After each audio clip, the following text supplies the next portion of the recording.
Hello বন্ধুরা, welcome back to my YouTube channel অলংকারের চুপ কথা।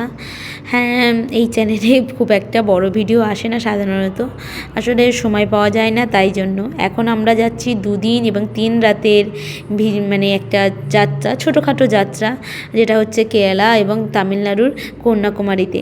আমরা সব কিছুই আনপ্ল্যান ছিল, আমি কিছুই জানি না প্ল্যানের ব্যাপারে, কিন্তু ওই যা নিজেকে উপভোগ করতে পারি সেই অনুযায়ী আমরা উঠে পড়লাম। অফিস শেষ করে শুক্রবার দিনকে রাত্রেবেলা অফিস শেষ করে আমরা সন্ধ্যে 7:30 নাগাদ তিরুবনন্তপুরম এক্সপ্রেসে আমরা চলে গিয়েছিলাম এবং আমরা মানে স্লিপিংয়েই কেটেছিলাম সেখানটায়।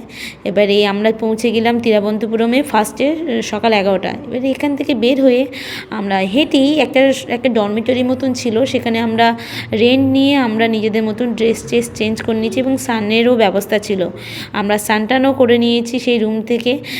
আর এখানে হচ্ছে যে ফার্স্টে আমরা যাব পদ্মনাভ স্বামী টেম্পল, তাই জন্য আমরা সবাই শাড়ি পরে নিয়েছি, কারণ ওই মন্দিরে মেয়েরা সাধারণত সবাই শাড়ি পরে যায়, আর যেসব মেয়েরা শাড়ি পরবে না তাদেরকে নিচে একটা ধুতি মতন দেবে, সেটা পরতে হয়।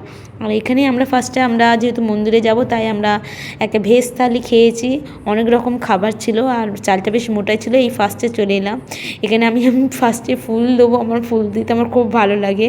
এখানে আউটসাইড দেখতে পাচ্ছেন সবাই কিন্তু বেশিরভাগ মেয়েরা ওই শাড়ি পরেই আছে, আর ছেলেরা নিচে ওই ধুতি মতন পরে আছে, দেখতে বেশ ভালো লাগছে। আর এখানে পুরো একটা ফিল হবে যেন আপনি পুরাতন যুগে কোথাও চলে এসেছেন, কারণ পাশের ওই টালির দেওয়া ঘরগুলো আপনাকে সেই ফিলটা আসবে যে আপনি কোথাও চলে এসেছেন পুরাতন যুগের কোনো একটা জায়গায়। আর এত সুন্দর লাগছিলো, মানে খুব সুন্দর লেগেছে।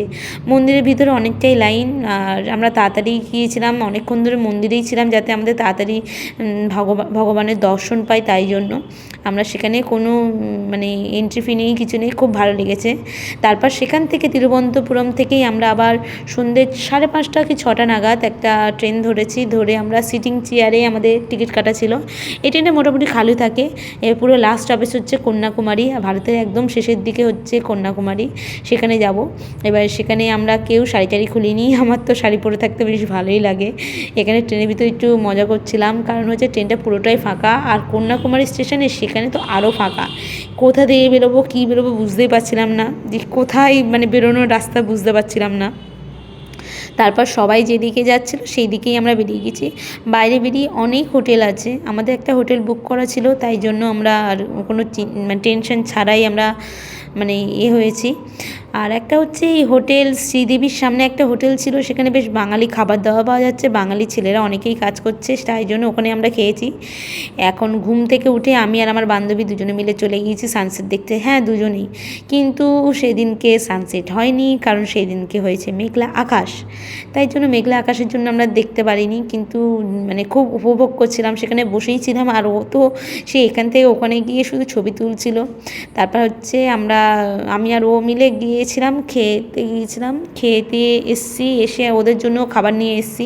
তারপর আবার মানে আমাদের হোটেলে চলে এলাম। হোটেলে আমাদের আগে থেকেই বুক করা ছিল, আর আমাদের যেহেতু গভর্নমেন্ট কোয়ার্টার ছিল তাই জন্য কোনো কিছু অসুবিধা হয়নি, খুব ভালো ছিল। আর এই কোয়ার্টারের মধ্যে এত ময়ূর, ও বাবা খুব ময়ূর এত, আর পাশেই ওয়াচ টাওয়ার কন্যাকুমারী, দেখতে খুব ভালো লাগছে। এটা আমাদের রুমের একটা ঝলক আপনাদের দেখে দিচ্ছি, কারণ পরবর্তীকালে গেলে এই রুম মানে এত সুন্দর, রুমটা খুব ভালো লেগেছে। ওইদিকে আমার জিনিসপত্র ছড়ানো আছে একটু আধটা, আর এত পরিষ্কার পরিচ্ছন্ন, আর রুমটা এত সুন্দর, বাবা খুব সুন্দর। এইদিকে একটা আয়না, বিশাল বড় জায়েন্ট আয়না, এখানে হচ্ছে ড্রয়ার রাখার জিনিসপত্র, খুব ভালো লাগছে। বাথরুমটাও খুব সুন্দর, ঝাঁ চকচকে, বেশ ভালোই লাগছিল। আর এইদিকে সব কিছু আয়নাতে একটু নিজেকে তো নিতেই হবে, কেদ না মারলে হয়। তারপর আমরা আবার চলে গিয়েছিলাম ওই ফেরি ধরতে। ফেরিতে 2 ধরনের আছে, স্বামী বিবেকানন্দ রক মেমোরিয়ালে যাব বলে আমরা টিকিট কাটতে লাইনে চলে গিয়েছিলাম। তারপরে ওটা আপনার 300 টাকার লাইন আছে, 100 টাকার লাইনও আছে, কিন্তু 100 টাকার লাইনে অনেক বড় লাইন, তো 300 টাকার লাইনে কম লাইন, কোনো তফাৎ নেই। আবার সেখানে ঢুকতে গেলে আপনাকে 30 টাকা করে ঢুকতে হবে ফেরি থেকে নামিয়ে দেওয়ার পর। এটা একটা দ্বীপের মধ্যে রয়েছে, বেশ ভালো লাগবে। আর এত হাওয়া। তারপর হচ্ছে আমরা গ্লাস ব্রিজে গিয়েছি, গ্লাস ব্রিজের নিচে যখন সমুদ্রের ওই ঢেউগুলো দেখতে পাচ্ছি, খুব ভয় লাগছিলো ফার্স্ট টাইম, কিন্তু বেশ ভালোই লাগছিলো। নিচে পায়ের নিচে দেখুন কী সুন্দর সমুদ্রের ঢেউ খেলছে। আর ওপরে আছেন শ্রী ভাল্লুভাইয়ের স্ট্যাচু আছে। উনি খুব মহান একজন তামিল কবি, ওনাকে সবাই খুব ভালোভাবে পূজেন।